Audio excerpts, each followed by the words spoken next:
So Jasprit Bumrah, words are not enough for this guy.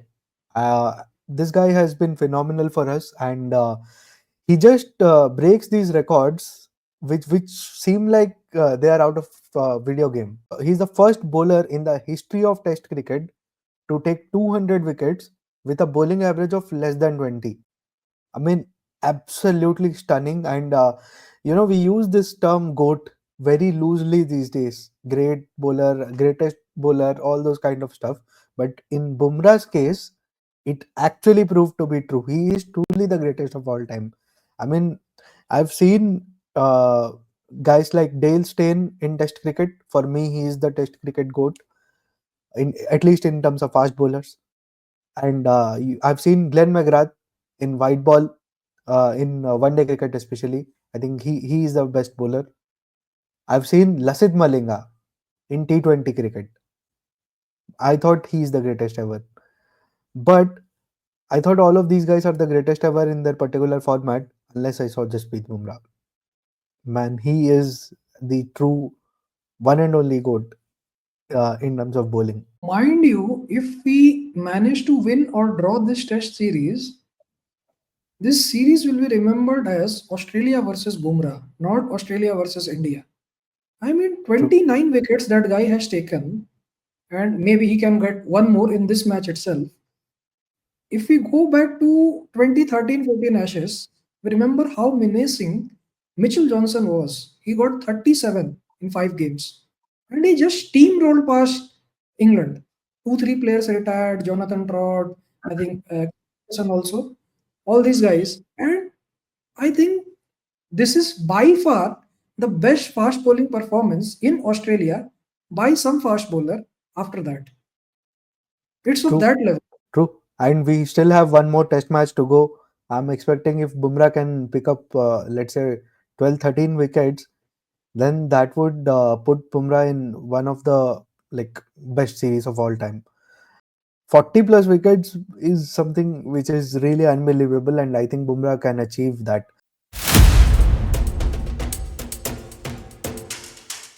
So, hello guys, welcome back to the KP show. We are here with the day 4 review of the fourth test match between India and Australia of the Border Gavaskar Trophy 2024.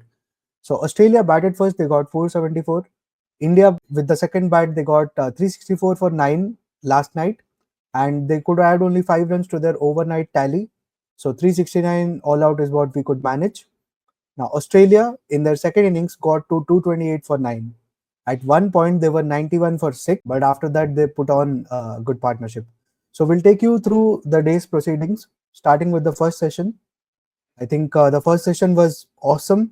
Nitish Reddy got out. We could have added maybe a few more runs, batted for 30, 40 more minutes, but that's all right, whatever happened.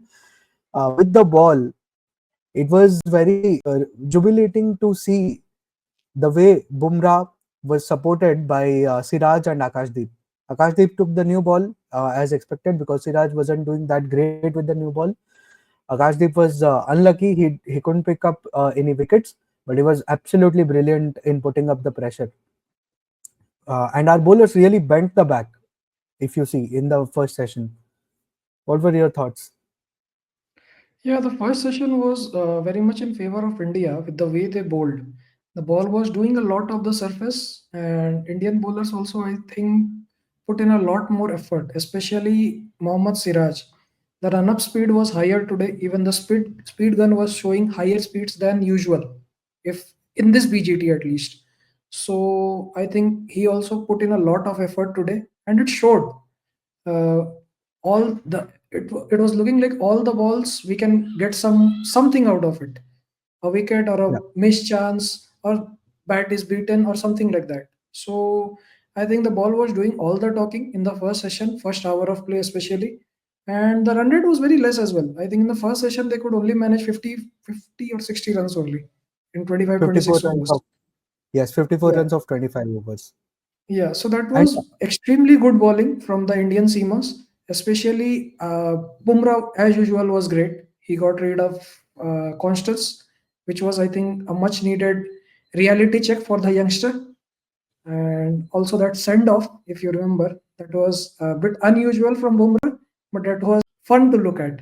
And Yeah, then Usman Khwaja was bowled off Siraj, absolute beauty. And then it was, I think, Steve Smith went for that expansive drive and got out, which was not expected at that point of time. It was a poor delivery, to be honest. But okay, that is a part of the game. You have to take your chances. exactly. And after that, Travis had dismissal. Again, my favorite wicket. In the first innings, also Bumrah got rid of him. In the second innings, also they set him up really well with that fielder at the catching position. Nitish Reddy took that catch. My heart was in my mouth. I just hope, please take this catch. Don't drop it. Don't drop it. And Reddy won't thankfully, he drop did. these. He's a gun Yeah. fielder. Yeah. Reddy isn't dropping these things. Thankfully he didn't drop it, and we got rid of Travis Head very early. And like we were talking about this yesterday, that India does well whenever we've had plans, and that's what happened today also. Again with the Travis Head dismissal, you talk about Khwaja. Siraj set him up really nicely, and Sam Costas, we've seen him struggle with that in swinging delivery. So Bumrah bowled that off cutter and got rid of him. So all in all, it looked pretty good. And I think Alex Carey as well. He targeted the stumps. I think there is some stat 40% of his dismissals are on the stump He line bowled balls. a LBW in Test matches. Bowled or LBW. So so he exploited that really well, I would say. But But yeah, that what ball happened jacked after? back a lot. If you Mhm. see carefully, that ball jacked back a lot of the length. It was not Exactly. expected to move this much. There Beautiful were ball.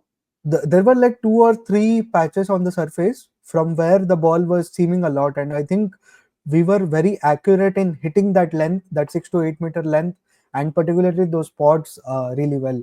I think that's what that's what caused that. How would I put it? That harakiri, and they were down 91 for six. We didn't really expect this because, uh, as we already discussed, that the temperature was not that high that you would see a lot of wear and tear on the surface. And again, it was kind of surprising to see the ball seaming, but towards the end of the day, we understood why it happened. It was only of the particular patches, not too much, not as in the complete surface. So that's that. Yeah, they were 91 for 6. After that, I felt we lost the plot a bit. We tried too much because we were in a very strong position at that point, and it's natural. So Rohit Sharma up until then was absolutely brilliant as a captain with his field position, with his bowling changes. Bumrah bowled 8 or 9 spells today. He was used very judiciously, one over spells, 2 over spells, when as and when he was required. So that was very good by Rohit Sharma up until then. But that at that point we let the game off slightly. We were trying too hard by trying to get Cummins on strike, and we were letting off Labuschagne with those singles. Yeah, this partnership between Labuschagne and Pat Cummins actually set the game beautifully for Australia. They put on, I think, 60 runs almost, 60 runs, I think, 191 and 154 the fall of Marnus. So 63 run partnership, I think that saved the game for Australia in a broader picture. Yeah. And after that also we had our chances. We got Marnus out, then we got Cummins out as well. So I think we could have latched on to our chances. Star got run out in a mix-up, and Again, we could have got the Nitish game. Reddy was brilliant. Nitish Reddy was brilliant with that throw, Yeah, and then Pant was again very. He good, showed his very accurate. presence of mind, and very accurate. Yeah, so I think we grabbed the game by the neck. It was, I think, 174 for 9 or 173 for 9 73. when Pat Cummins got out. And I think it was a good score. I thought another 10 runs and we are done. The score will be, the target will be like 285, 290, and we are good to go. We'll bat for like half an hour or an hour today, and possibly 260 or 250 runs to get in the last day of the game. So that was what I was thinking. But uh, Same. the last pair, they batted out 70 minutes. Can you imagine? 70 minutes, and they batted out some 18 overs, and Yeah. they're still not out. And they scored some runs as well. They put on like 55 runs for the last wicket. And the thing is, Nathan Lyon is the second highest scorer of the innings. He scored 41 runs. So That is very it was, unexpected. I yeah, mean, they dropped a catch. I think Siraj was the one. I think if he held on to that catch, they would have got out and like 185 or something was the score at that point of time. yeah, And after that, it has been all Australia. yes. And And I very think unlucky for Bumrah as well. He got rid of Lyon, I think it was in the last over. Lyon. KL Rahul held on to that catch, but it was a no ball. He held on to that catch badly, I would say. Yeah, but it was a catch. To talk about catches, I think we dropped four catches today, and each That is catch that cost us and each catch cost us about 25 runs. So whatever we are chasing, we could have chased 100 runs less, and that is a definitely. I think very big margin in context of the game, especially when you're batting on day five on a pitch which is doing something, not a lot of things, but it is behaving in a way. I think the oldest static of cricket, catches win matches, and we don't do any favors. We talked about this in the previous test matches as well. Of course, do your planning, do bowl in the right areas, everything, but hold on to your catches. We saw a lot of catches dropped in the previous games as well. But this game, it was almost kind of criminal. Like except the first catch of Khwaja, again that also could have been taken, but okay, if you can let that off. After that, two catches which Jaiswal dropped were dollies, one at the slips and one when he Silly was point. standing as a closing fielder, silly point. Silly point. Yeah. And Siraj was a cotton ball option. That I think that was one of the easiest cotton ball chances that you could ever receive as a fast bowler. I The mean, ball again, was lobbed up and it was straight into his hands on the perfect height and he drops it. That was not again, expected. yeah. But So again, it's a part of the game and we have to accept it. But I think this changed the entire complexion of the game. We could have been like definitely, 34, we could have been 30 for no loss or 30 for one at the end of today's play with another 250 runs to get or 230 runs to get, whatever it could have been. But I think that is bit side. yeah. And now the probability of India winning the match is the least amongst the three results possible. You know what? I'll tell you one stat. So 10th wicket pairs surviving more than 50 balls in both the innings of a test match. Okay, so this has happened only twice in the test cricket history. So once in 1961 by Afaq Hussain and Hasib Ehsan against England in Lahore in 1961. They survived 9.2 overs in the first innings and 18.1 in the second innings. After that, Nathan Lyon and Scott Boland against India in this test match, Melbourne 2024.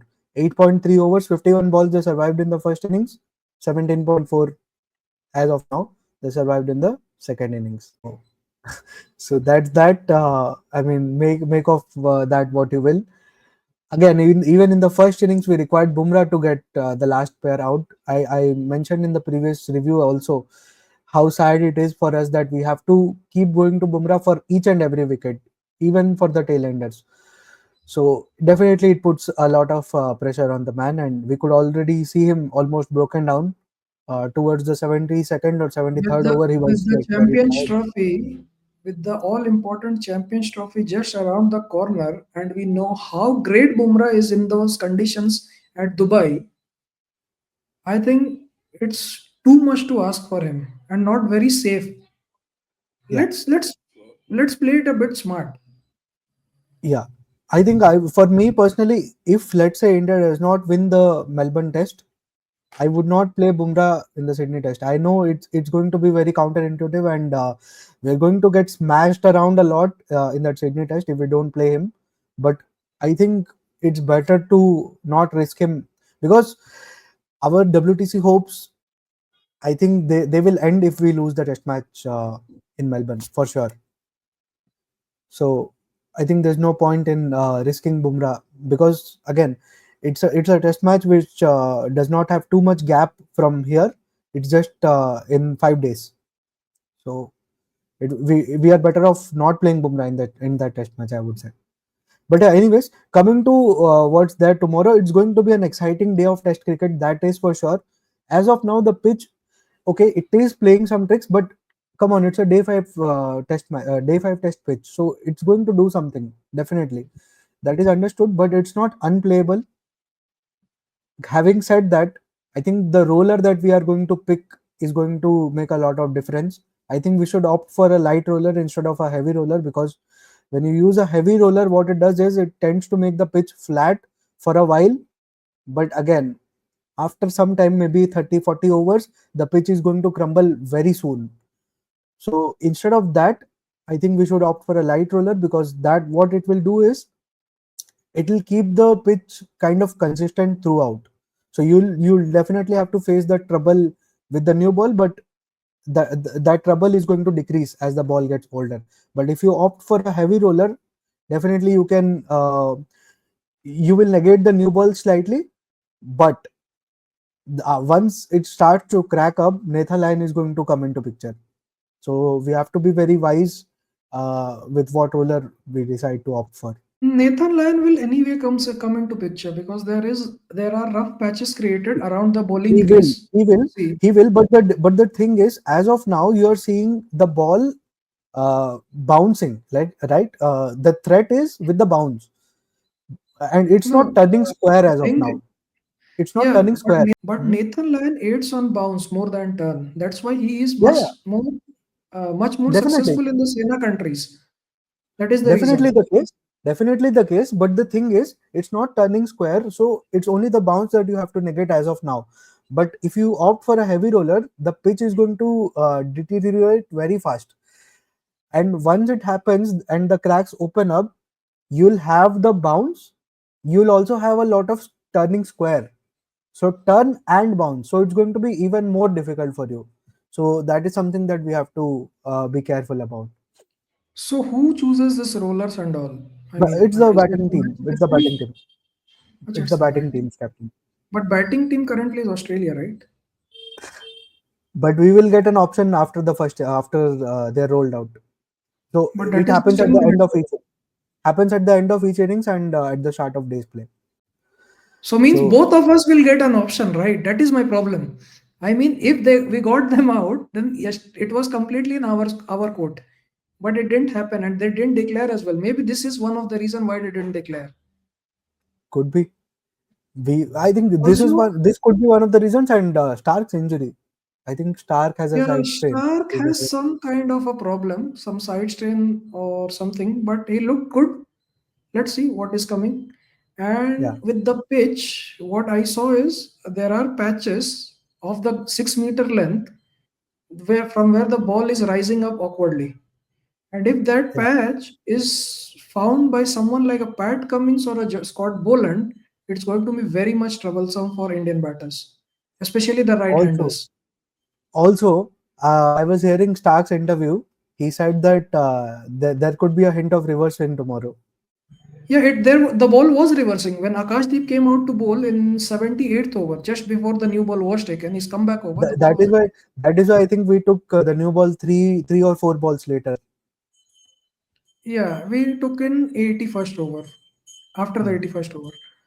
So that's what the ball is reversing a bit, and it is very much expected in day five. But that's all the thing that is coming through. That is coming together for the Australian bowling. There is pounce, Hmm. there is uneven bounce, there is drift of the wicket, there are rough patches created, there is some reverse swing. All the four bowlers, the main primary bowlers, will come into the picture tomorrow. And Yeah, I think we gave away 50 runs more. We could have easily kept them within I think that 270 to 80. But unfortunate that the lead is now 333. last partnership is the one that deflated. I think the innings. Otherwise, we were in a good position only. But anyways, 333 as of now. Maybe what I'm guessing is they'll add 20 more to the total and then declare if we 20 don't get more? them out before. Yeah, they weren't looking like they are going to get out anytime soon. They were batting so comfortably. Again, that's what is giving me hope that okay, at least with the older ball, the bowlers will be a bit uh, less effective. Also, So also another thing I'd like to ask you here, what was the point of playing Washington Sundar as a spin bowler? Because he bowled only 3 overs on a day 4 wicket, which is doing a lot. He is 6 feet 2 or 6 feet 3, very tall with a straight arm, high arm action. He gets a lot of bounce, and we did not make any use of it. yeah, I think initially I would say there was not much use of it because we were already doing great, but there were some points. For example, I would tell you one point where Lyon and Cummins were batting. Okay, Cummins was shielding Lyon. It was very clear what was happening there. We tried with Bumrah. We tried bowling Bumrah to Cummins. Not saying that Bumrah wouldn't have got Cummins out. He was trying very hard, but again, Bumrah, it would have been easier for us to get Lyon out. What was happening was Cummins was playing 6 balls. In the next over, Siraj was bowling. Lyon was somehow playing those deliveries. And again, in the very next over, Bumrah was bowling to Cummins. So there, I think we could have been a bit smarter. We could have given the ball to a Sundar and a Jadeja at that point, just to ensure that okay, let's hold off on Bumrah till Lyon is on strike. As soon as Lyon is on strike, we'll use him. We'll use Bumrah and get them all out. If we had used that kind of street smartness over there, maybe we could have saved a few more runs. Maybe who knows, Bumrah could have gotten Lyon out very early. But yeah, again, what's done is done, and we didn't use Sundar too much. I felt we could have, but it's okay. All that said is done. There is some positive. The what positive thing is, if Lyon and Boland are able to get through with the old ball, that means we only have to worry about the new ball, in my opinion. So you mean we are We have going for a draw or we are going for the win? we have 8 batters in our shed, okay, and two of the most experienced batters in world cricket, I would say, Virat Kohli and Rohit Sharma. And your big players have to step up on big occasions.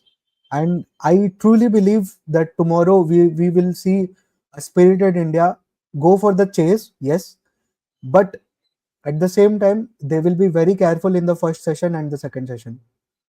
30 overs, you ain't going for the slogging. For sure. For sure. If you do, you will be in trouble. I mean, this is the exact same thing, the same conditions that were back in 2021 at the GABA. There were like this time it is 98 overs of play left on the last day. There it was 105, and India needed some 312 runs on the last day with all 10 wickets in hand, I suppose. Yeah. Then after that, it's the same setup. I think Jaiswal came in for Gill and like for like replacement with the way they both approach the game. Number three, someone has to do that Pujara role, eat up the balls, like 200 balls or whatever he plays. So my question is, who can replicate that knock from Pujara? If you remember, he played some 180 deliveries for some 60 runs with a lot of body blows. I think 12 or 14 body blows from Hazelwood and Pat Cummins in that GABA test on the last day. So I think KL Rahul is the ideal candidate to do that task. If he can do what he has done so far in the series, that is seeing of the new ball and protecting the middle order, if he can do that, then I think we are in for a chase because Yeah, definitely. we have guys like Rishabh Pant and Washington Sundar as well as Nitish Kumar Reddy, the latest addition to that flamboyant style of play. So I think we are in for a treat. Only thing is, someone has to play that Pujara role.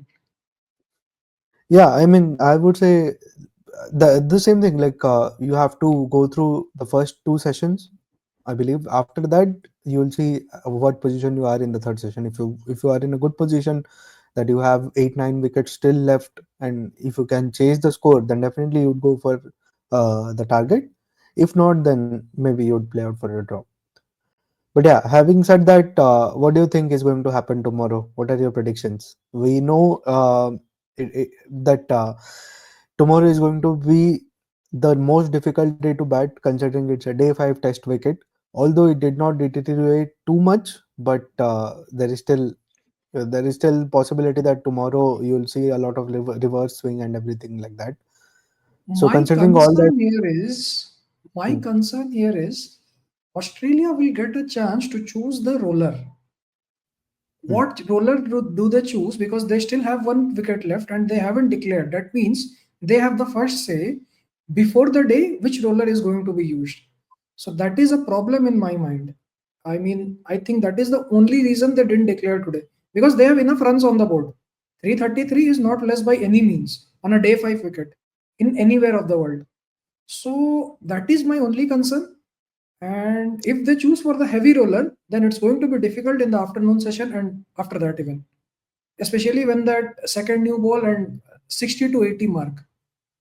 If it can reverse, and we know how good a exponent of reverse swing Mitchell Stark is, so it can be difficult for the Indian but batsman. Stark's injury, Stark is also slightly injured, although it looked like he looked decent in the post-match interviews and all. But yeah, I think he is still injured, so that is something that could help India. We'll see how it goes. But what are your predictions? India is creating history. I think I am going for a draw. I'm going in a bit practical prediction. I will go for a draw. The way the pitch is behaving, especially in the last session, if you see, I think Nathan Lyon is going to be deadly in these conditions, especially on day 5. So let's see what happens. Yeah, I mean, if you look at it at with a purely cricketing perspective, I don't see India winning this test match because 350 is a lot to score in 90 overs, almost 4 runs per over, and you have to survive those 30-40 overs. And it is also possible that tomorrow the ball could reverse. So, considering all that, India's win looks highly unlikely, but I still believe somewhere there could be a miracle on offer.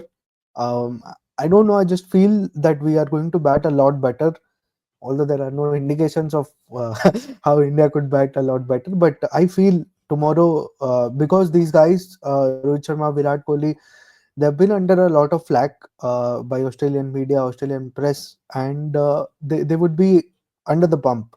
So I'm expecting, because big players step up on big occasions, I feel these two guys are going to do it tomorrow. And yeah, at least a draw, if not a win. But my prediction is Indian win. Let's see how it goes. Also, South Africa, they've made it to another final, another ICC event final. I think they've been one of the most consistent teams over the last 3 4 2 3 years at least. I think they have played really well in this test cycle, given how they are always in transitions and all those internal tussles in their team. They have fared out really well in this cycle. Another stat I like to bring out: Virat Kohli has a very decent average, or even not decent, very good average when it comes to bat in the fourth innings of a test match. He averages 44 with two hundreds and 750s. That's quite a lot. I Yeah, don't know when he last scored these big runs. I still recollect the rise of Virat Kohli in that 2014 BGT when he became the captain for the first time. I think he was a stand-in captain for that test at Adelaide when he said that we are going for the kill. We'll go for the chase when we had to chase 364, I think, on the last day. And I think it's time to roll back the years if we can, if we see one more time the last dance from Virat Kohli. yep, And in that match, if you remember, Vijay played a very important knock to partner Virat Kohli. Once both of them were out, we were bundled out within 50-55 runs. Tiger's stand. Yes, So Tiger's I stand think after. I would love. I think that role can be played by Rohit Sharma, given he's the experienced opening partner of the two. And let's see what happens, how it goes. Yep. So yeah, hoping that India wins the test match or at least draws this test match. That's what we'd hope for. So with that thought, we'll leave you with this video. Hope you guys like this video. If you like this video, consider subscribing to our channel, share it to your friends. So see you in the next one. Ciao.